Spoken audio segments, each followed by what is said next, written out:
क्या आपने कभी सोचा है कि हम जिन चीज़ों के पीछे भागते हैं वे हमसे दूर क्यों हो जाती हैं? इंसान की सबसे बड़ी विडंबना यही है कि हमने पकड़ने को ही पाना समझ लिया है। हम प्रेम को पकड़ते हैं यह सोचकर कि अधिकार ही प्रेम है।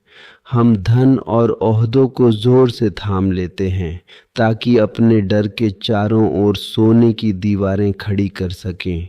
लेकिन अपनी हथेलियों को देखिए, जब आप मुट्ठी बंद करते हैं तो आप कुछ भी नया हासिल नहीं कर सकते।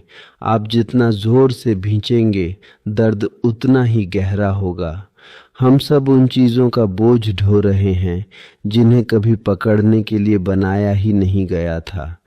हैरानी की बात तो यह है कि हमारी प्रार्थनाओं में भी लालच छिपा है। हम उस अनंत परमात्मा को भी अपनी छोटी सी मुट्ठी में कैद करना चाहते हैं।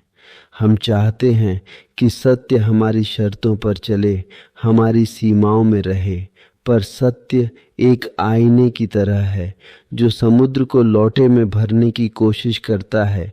उसका हाथ हमेशा खाली ही रहता है।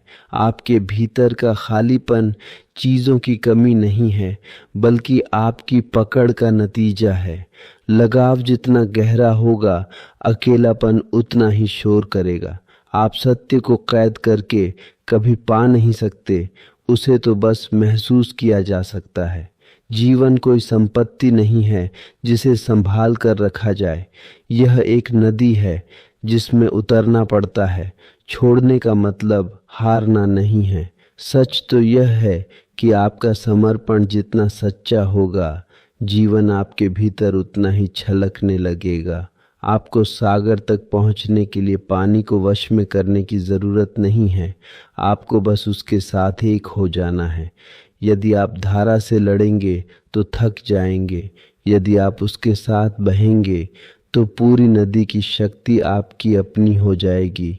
अपनी पकड़ ढीली कीजिए, अपनी हथेलियां खोलिए, जीवन को मुट्ठी में कैद करना बंद करें और उसे खुलकर जीना शुरू करें।